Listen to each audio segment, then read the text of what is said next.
뉴스픽.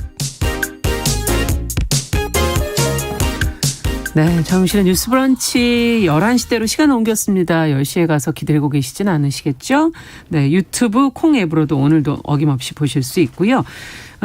정윤실의 뉴스 브런치가 일요일에 뉴스 브런치 부설 심리연구소라는 프로그램으로 또 만나 뵙게 됩니다. 이번 주가 첫 방송입니다. 일요일에도 많이 들어주시기 바랍니다. 자, 첫 코너 뉴스픽으로 시작을 하죠. 화요일과 목요일 이 두 분과 함께하고 있습니다. 신보라 국민의힘 전 의원 안녕하십니까? 네, 안녕하세요. 정은혜 더불어민주당 전 의원 안녕하십니까? 안녕하세요. 자, 문재인 대통령이 지금 개식용 금지를 검토할 때다 이런 발언을 한 이후에 지금 동물권 단체 관련 업계 엇갈린 반응들이 나오고 있는데요. 공식 입장은 아니겠지만 지금 청와대가 또 언론을 통해서 입장을 밝히기도 했는데 관련 내용 정리해보고 저희도 같이 한번 고민해보죠. 네. 신보라 의원께서 좀 정리해 주세요. 네, 문재인 대통령이 지난 27일 청와대 주례회동에서 김부겸 국무총리로부터 유기 반려동물 관리체계 개선과 관련한 보고를 받던 중에 네. 이제는 개식용 금지를 신중하게 검토할 때가 되지 않았는가라고 말한 것으로 전해졌습니다. 네. 문 대통령이 개식용 금지 검토를 언급한 것은 이번이 처음입니다. 한국동물보호연합 등 45개 동물권 단체들은 네. 28일 광화문 광장에서 기자회견을 열고 환영의 뜻을 밝혔습니다. 이들은 소수의 개 농장 주민을 위해 많은 국민의 염원인 개식용 금지를 더는 미룰 수 없다. 네. 정부와 국회는 하루빨리 개 도살 및 개식용 금지를 위한 실질적인 대책을 마련해야 한다고 촉구했습니다. 네. 이들은 개들이 개농장, 불법 경매 등 다양한 경로를 통해서 매매가 되고 또 행정과 법망을 피해서 불법 도살장에서 학대당하는 방식에 주목을 하는데요. 개식용 금지 없이 유기 반려 동물 관리 개선은 유명무실하다고 주장을 했습니다. 반면 식용 개시장 상인들은 정부가 구체적인 대안 없이 개식용 금지를 언급한 데 불만을 드러냈습니다. 네. 국내 유일하게 남은 대구 북구 칠성 개시장 상인들은 수십 년 장사하면서 이것 말고 생계를 이어갈 방도가 없는데 무조건 금지하라면 되냐. 먹고 살 대책부터 마련해줘야 된다고 한탄했고요. 네. 서울 경동시장의 상인들은 코로나 때문에 자영업자가 다 죽겠는데 생업을 왜 금지하느냐는 반응도 보이기도 했습니다. 네. 개식용 논란이 일자 청와대는 일단 시간을 두고 검토하자는 입장이라고 밝혔는데요. 박수현 청와대 국민소통수석은 29일 라디오 방송 인터뷰에서 문재인 대통령이 이 검토를 지시했다고 해서 당장 오늘 내일 실행이 될 이유가 없지 않느냐. 시간을 가지고 오랫동안 차분히 준비를 하고 국민 정서와 이해 당사자들의 입장까지 다 고려해 법률로 될 사항이라고 말했고요. 네. 청와대 관계자에 따르면 정부 차원에서는 일단 현황을 파악해서 향후 입법부의 논의를 뒷받침하는 역할까지는 미리 해야 된다는 생각이 분명하다는 입장을 밝힌 것으로 전해집니다. 네. 참 지금 말씀을 들어보면은 어쨌든 문제를 좀 공론화해서 입법을 뒷받침하는 정도의 역할을 하겠다 이렇게 지금 들리는데요. 자, 우리가 한번 또 이 문제를 고민을 한번 해보죠. 개식용 금지 논의의 필요성 또 논의한다면은 어떤 점들을 좀 고려해야 할지 두 분 의견을 좀 들어보겠습니다. 정은혜 의원께서 어떻게 보시는지요? 네, 인도의 간디가 그런 말을 했습니다. 한 나라의 위대성과 그 도덕성은 동물을 다루는 태도로 판단할 수 있다. 네. 동물의 복지는 사실 사람의 복지를 뛰어넘을 수는 없습니다. 네. 그렇기 때문에 그 동물을 어떻게 대하느냐 이것이 굉장히 중요한데 지금 우리 정부에서 얘기한 것처럼 당장 정부가 개입을 해서 입법화를 하고 그 과정을 만들겠다는 것이 아니고 오늘 내일 실행할 것도 아니고 그리고 시간을 가지고 오랫동안 차분히 좀 논의를 해보자. 그리고 공론화를 하자라는 것에 저는 의미를 두고 싶습니다. 네. 해외 외신들에서도 굉장히 보도를 많이 했더라고요. 영국의 가디언이든 미국에서도 특히 한국 같은 경우는 과거 88 서울 올림픽에서 이제 개고기를 먹는 나라다 이런 식으로 좀 많이 얘기가 되고 있었는데 외국 언론들을 봤더니 최근에는 가축을 이제 반려동물 강아지, 개를 반려동물로 생각하는 경향이 있어서 개를 먹는 것이 좀 줄어들고 있는 추세이다. 이런 기사, 약간 긍정적인 반응의 기사들도 있었습니다. 예. 일단 저 같은 경우는 강아지를 키우는 입장이기도 하고 제가 또 유기견 봉사를 하고 있습니다. 네, 특히 저 같은 경우는 강아지를 뭐 모두가 제가 뭐 입양을 할 수는 없기 때문에 이동 봉사를 하고 있습니다. 네. 주로 유기견들이 지방에 많이 있기 때문에 수도권에 계시는 분들이 입양을 원할 때 제가 남편이랑 같이 차로 이제 그 강아지들을 이동하는 봉사를 하는데요. 특히 지방 일정이나 이럴 때는 같이 연계해서 제가 뭐 대구를 간다 뭐 이런 식으로 일정이 생겼을 때는 혹시 인스타그램에 뭐 대구에서 이동하시는 분이 있는지를 찾아보고 저희가 케이지를 가져가서 이렇게 이동해서 전달하는 역할을 하고 있습니다. 그러면서 조금 느꼈던 것들을 한 4가지 정도 말씀드리면요. 네. 일단 가장 중요한 것이 1년에 우리나라의 유기견 수가 한 15만 마리 정도가 됩니다. 예. 근데 물론 펫샵에서 이렇게 버려지는 뭐 강아지들도 있지만 가장 중요한 건 시골에 중성화가 많이 되어 있지 않습니다. 그래서 특히 대형견 같은 경우는 한 번에 뭐 6마리에서 10마리까지 이렇게 출산을 하게 되면 그럴 때에 그 새끼들이 또 강아지를 임신하게 되고 이렇기 때문에 가장 중요한 거는 저는 시골에 있는 강아지들 또 그런 강아지들에게 중성화를 시켜주는 것이 중요하다. 네. 이거는 어떻게 보면 방임적 번식이라고 저는 좀 생각을 해보는데요. 예. 그리고 두 번째는 이게 인위적 번식입니다. 대한민국은 펫샵이라는 게 존재를 하는데 정말 그 유리창에 있는 그 작은 생명들을 보면 그 작은 생명을 만들기 위해서는 인위적으로 번식을 하게 되고 그러다 보면 정말 책임감 없이 강아지를 입양하고 그리고 버리는 경우가 생기기도 하겠죠. 그리고 세 번째로는 가축 복지입니다. 지금 보면 굉장히 잔혹하게 특히 개고기 같은 경우는 학대하는 경우가 많습니다. 네. 특히 과거 성남 모란시장에서 전기 충격이나 바로 옆에 강아지가 그 동종이 보고 있을 때는 원래 살해하면 안 되는데 옆에 강아지가 보고 있음에도 불구하고 살해하는 경우가 있고요.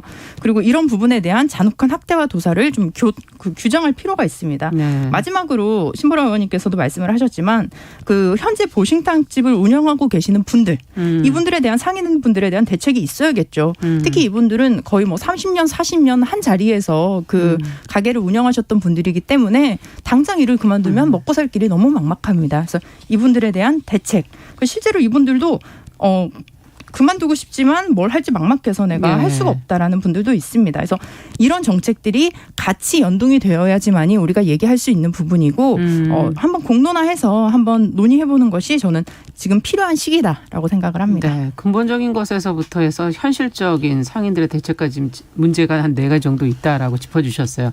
신보라 의원께서는 어떻게 보십니까? 네, 대통령의 이제 간접 발언으로 소개가 되긴 했지만 네. 정부가 추진 의사가 있는 건 확실해 보입니다. 예. 그리고 이제 대통령의 말 한마디가 갖는 파장이 있다 보니 그렇죠. 당연히 이 같은 논란이 벌어지는 것이라고 이제 생각을 하고요. 아마도 뭐 그간 뭐 비정규직 정규직화 발언이 있순에 바로 뭐 공사에서 정규직화 진행되기도 하고 부동산 규제하자 하면 국회에서 바로 임대차 3법 이렇게가 법 개정하고 네. 좀 이런 게 있다 보니까 지금 이제 여당에서도 그런 법 개정 논의를 빨리 하진 않을까 우려하는 거군요. 예, 이런 시각도 조금 이해 당사자들 입장에서는 그런 불안이 있는 것 같습니다. 네. 그런데 이제 우리가 좀 살펴봐야 되는 것이 기본적으로 이제 식용 개 시장과 어떤 그 보신탕과 네. 관련한 그런 시장들이 자연적인 쇠락의 길을 걷고 있다는 점입니다. 전보다는 줄었죠. 예. 네. 특히나 이제 지금 뭐 반려 인구가 뭐 거의 2천만이 넘는다라고도 하는데 예. 그만큼 이제 반려견 문화가 많이 확산되어 있고 또 외국에서 식용 개 문화를 보는 그 불편한 시선에 대해서 그쵸. 우리 국민들도 스스로 개선할 필요성에 대한 인식도 자연스럽게 많이 확산되어 있습니다. 네. 그러다 보니까 이제 뭐 보신탕 같은 경우도 젊은 층에서는 거의 찾지를 그렇죠. 않고 가더라도 60대, 70대 분들이 주로 찾는다고 해요. 그리고 식용 개 시장도 과거에는 성남 모란 가축시장, 부산 가포 가축시장, 뭐 대구 칠성개 시장 이렇게 거의 활성화되어 있었다고 하는데 지금은 이제 대구 칠성개 시장만 남아 있다고 하고요. 네. 칠성개 시장조차도 50여 곳까지 있었던 많은 곳들이 지금은 건강원 10곳, 보신탕업소 4곳 정도에 정말 많이 불과한데 줄긴 했군요. 예, 네. 그마저도 최근에 이제 코로나19의 여파 때문에 거의 이제 폐업이나 그냥 유지 정도의 수순을 밟고 네. 있는 것으로 보입니다.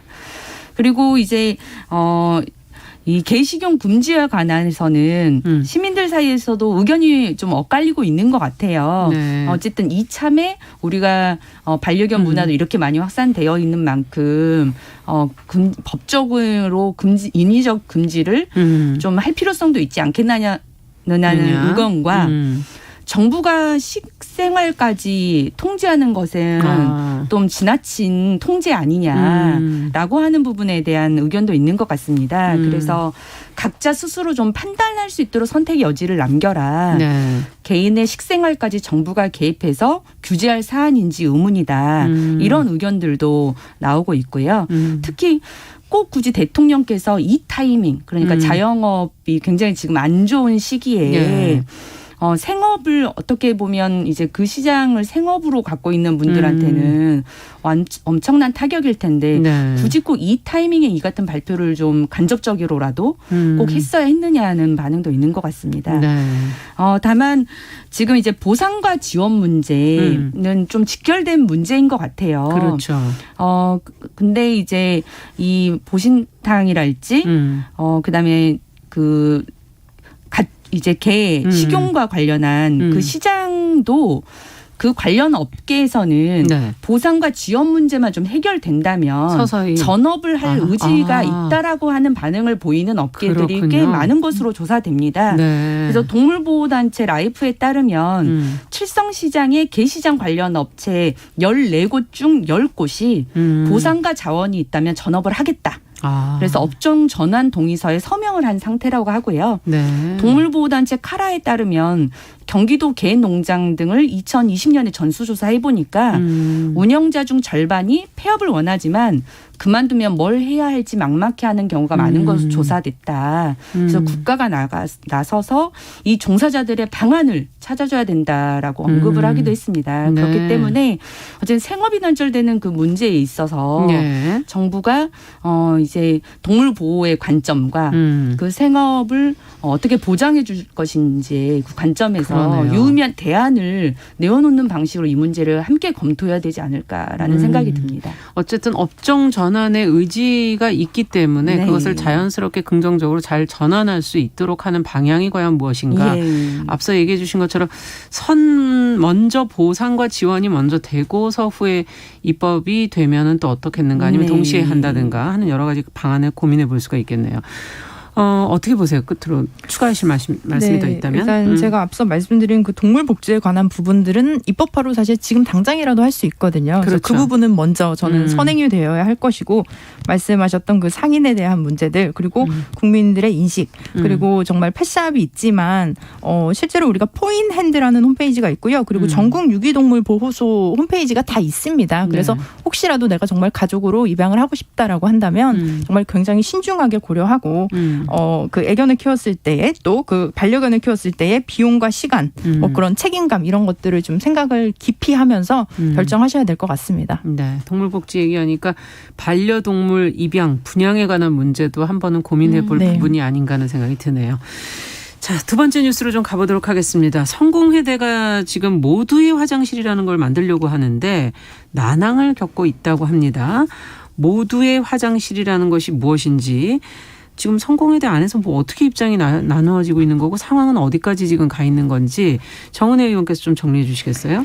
네, 그 모두의 화장실이라고 하는 것이 성별, 나이, 성 정체성, 또 장애 유무와 관계없이 누구나 사용할 수 있도록 설계된 화장실입니다. 그래서 한 칸에 대소형 좌변기와 소변기, 그리고 장애인 편의시설과 거울, 세면대 등이 같이 들어있는 거죠. 우리 가족 그 화장실이랑 좀 거기에 확대된 개념이라고 생각하면 그러면은 그 좋을 것 방 같습니다. 안에 모든 게 다 들어가 있는 거예요? 네, 그렇습니다. 그래서 예. 거기서 또 분리를 보고 또 손도 바로 씻을 수 있는 그런 네. 구조로 되어 있습니다. 이게 지금 성공회 대학교에서 조금 문제가 되고 있는 것은 그 총학생회 비상대책위원회에서 이 모두의 화장실을 설치하고 싶다라고 얘기를 하면서 예. 5천만 원의 그 예산이 드는데 총학이 1,500만 원을 대고 또 나머지 3,500만 원을 학교가 추가 경정 예산으로 편성할 것을 요구하고 있습니다. 예. 하지만 학교 측에서는 사회적 합의가 아직 필요하다. 뭐 시기 화장실 설치는 시기상조다라는 입장을 밝히기도 했는데요. 지금 그 비대위가 얘기하고 있는 것은 모두의 화장실이 뭐 성소수자들을 위한 화장실일 뿐만 아니라 뭐 장애인, 보호자와 동반하는 노인, 영유아, 뭐 이런 분들도 이용할 수 있기 때문에 꼭 필요하다. 특히 그 생리컵을 이용하는 여성의 경우에는 한 공간에서 세척이 가능하므로 이 모듈 화장실이 필요하다라는 입장입니다. 근데 뭐 안전 문제라든지 뭐 불법 카메라 문제 이런 것들로 좀 염려하는 분들도 계시고요. 남녀가 다 같이 쓸 수 있는 공간이 되는 네, 거죠, 결국은. 그렇습니다. 네. 네. 특히 근데 지금 미국 같은 경우는 오바마 정부 때 그 성중립 화장실이 설치가 됐었고 스웨덴도 공공 화장실의 70%가 성중립 화장실인 만큼 외국에서는 그런 성별 구분이 없는 화장실이 설치가 좀 확대되고 있는 실정입니다. 네, 그러니까 남녀 칸으로 나눠져 있지 않고 개별로 한 사람 한 사람 들어가는 칸으로 되어 있고 그 안에 모든 걸 해결할 수 있는 네. 공간이 지금 모두의 화장실이다. 자, 어떻게 보시는지 성소수자 지금 장애인을 위해서도 필요하다 지금 그런 얘기도 해주셨고 또 개방성을 악용하는 범죄 얘기도 지금 잠시 해주셨기 때문에 양쪽 측면을 다 생각을 좀 해봐야 될 것 같거든요. 먼저 신보라 의원께서 좀 짚어주시죠. 네, 우선 성공회대 같은 경우는 어쨌든 학교의 구성원이 이제 학생, 교직원, 교수가 함께하는 공간인 만큼, 네. 근데 학생 자치를 조금 우선은 해야겠지만 학교 구성원들의 합의가 좀 선행될 수밖에 없는 사안일 것 같아요. 예. 그리고 이제 이 모두의 화장실 자체 어떤 도입. 사회적 도입에 대해서는 저는 조금 시기상조다라는 생각이고 다만 자발적인 움직임을 토대로 사회적 합의가 필요한 사안이라는 생각은 듭니다. 네. 특히 지금 우리가 사회적 취약계층을 대상으로 하는 화장실, 그렇죠. 그러니까 우리가 일명 알고 있는 장애인 예. 화장실도 실은 법적으로는 의무화되어 있죠. 그렇죠. 공중화장실법이랄지 이런 것과 관련해서 공간의 크기를 좀 다르게 해서. 예, 맞습니다. 네.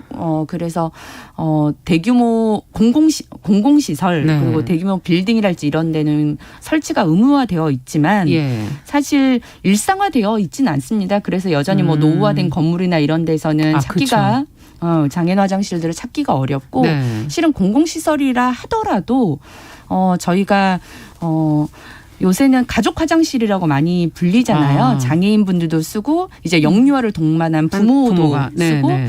또 남자 화장실에는 그런 유아 변기랄지 이런 게 없기 때문에 아빠가 아이를 동반했을 때 어디를 쓸 거냐 하는 그렇죠. 것 때문에 또 가족 화장실이 조금씩 이제 설치가 되기 시작하는데 그런 것들도 잘 안 되어 있는 이제 상황이기 때문에 지금의 현실이 예, 이제 우리가 이제 더 그 개념을 더 넓게 확장시켜서 어떤 성중립 화장실 이런 것들을 도입하자는 논의까지 이어지기에는 아직은 여전히 지금도 사회적 취약계층이나 우리가 함께 보호해야 될 그런 법적으로 의무화되어 있는 것조차 제대로 잘 되지 않은 문제가 있다 보니 네. 그런 도입이 조금 시기상조이지 않을까라는 생각이 들었고요. 예. 다만 선제적으로 예. 성소수자의 보호까지도 이제 함께 노력하는 어떤 시민사회 쪽이나 예. 이런 곳에서 자발적으로 직접 설치해서 예. 그것이 가는 어떤 효용성이나 공익 등을 판단해 볼 수 있도록 하면 좋겠다는 생각은 들었습니다. 먼저 민간에서 자발적으로 필요하다면. 네, 그래서 실제 지금 민주노총 같은 경우는 공공운수노조가 그 건물의 화장실을 리모델링해서 성중립 화장실을 만들었다고 해요. 네.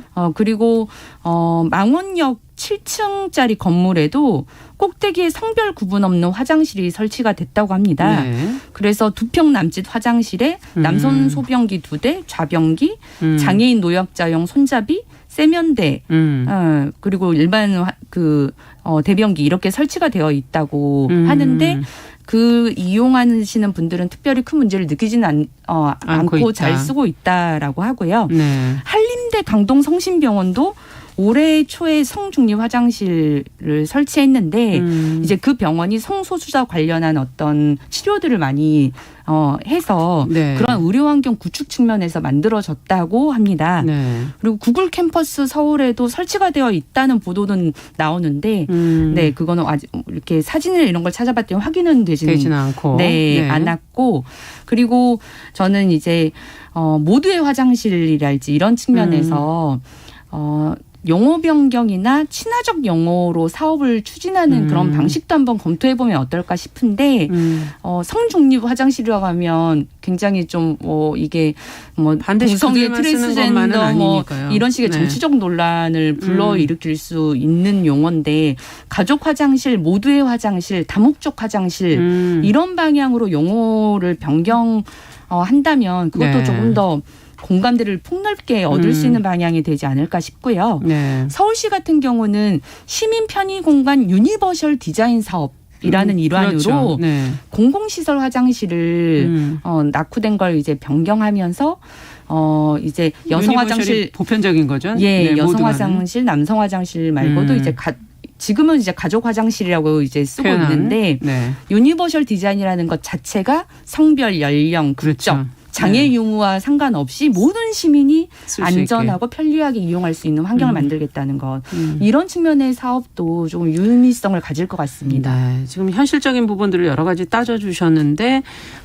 사실은 이들은 어떤 생활을 하면서 정말 절실한 거잖아요. 이 화장실에 네. 가는 건 그냥 필수적인 것이기 네. 때문에 이것을 편안하게 갈 수 있느냐 없느냐는 그들에게도 또 중요한 문제가 되지 않을까 하는 생각도 한편에서 들면서 어떻게 보시는지 정은혜 의원 말씀. 네, 네, 그 제가 얼마 끝으로 전에 들어보죠. 대구에 우리 당 경선 네. 일정 때문에 가다가 이제 남편이랑 아이랑 같이 갔거든요. 근데 이제 휴게소에서 화장실을 가려고 하는데 아이랑 남편이랑 저 둘 다 같이 들어가는 게 제일 좋습니다. 아이를 네. 이제 그렇죠. 화장실을 보내기 위해서는. 근데 보니까 남성, 여성 따로 있고 거기서 엄마가 데려갈 수 있는지 아빠가 데려갈 수 있는지 선택을 해야 하는 거예요. 그래서 누가 가야 하는 것인가 이러면서 굉장히 이렇게 고민을 했던 적이 있습니다. 제가 그 미국 케네디 스쿨 유학 당시에는 학교에 그 성중립 화장실이 설치가 되어 있었습니다. 이게 굉장히 편리한 게 뭐냐면요. 특히 우리가 여성분들 같은 경우는 화장실이 되게 줄에 뭐 길게 서 있기도 하고요. 그렇죠. 그런데 가까운 곳에 이렇게 성중립 화장실이 있으면 그냥 빨리빨리 이용하고 나올 수가 있습니다. 그렇기 때문에 뭐 줄을 서는 일도 없고 그리고 혼자 편하게 이제 볼일을 보고 또 손도 씻고 이렇게 좀 할 수 있는 그런 공간이 될 수 있다. 그래서 지금 저는 조금 확대해야 된다는 입장인데 특히 화장실 같은 경우가 우리 인권이랑 굉장히 연결이 되어 있습니다. 과거에 50년대는 흑인들이 백인 화장실을 사용하지 못했죠. 예. 그리고 80년대 장애인 화장실을 만들 때도 비용이 많이 든다면서 반대했던 사람들이 많습니다. 그래서 뭐 신보라 의원님 말씀처럼 뭐 용어를 변경할 필요도 있지만 그렇죠. 저는 가장 중요한 것은 이 기능이라는 거죠. 그래서 우리가 정말 모두가 이용할 수 있는 누구나 이용할 수 있는 이런 화장실들이 일단 공공기관부터 학교부터 시작을 하되 특히 기존에 있는 장애인 화장실을 이용해서 하는 것도 뭐 비용 절감 측면에서 또 효율적으로 할 방법을 수 찾아볼 수 있는. 있다라고 네. 저는 생각을 합니다. 네, 여러 가지 측면에서 한번 고려해 볼 필요가 있다. 근데 어쨌든 이번 문제는 신보라 의원 말씀대로 구성원들이 먼저 일단 합의를 하는 것에서부터 거기서부터 논의가 시작돼야 될 것 같고 사회적으로는 이번에 이 문제를 한번 같이 고민해 보는 환기시켜주는 그런 의미가 있는 것 같네요. 자, 오늘 두 분 말씀 여기까지 듣겠습니다. 뉴스픽 정은혜, 신보라 전 의원과 함께했습니다. 말씀 잘 들었습니다. 네, 감사합니다. 감사합니다. 네, 정용실의 뉴스 브런치 1부는 여기서 마치고 바로 2부로 돌아오겠습니다. 11시 30분부터 일부 지역국에서는 해당 지역 방송을 보내드립니다.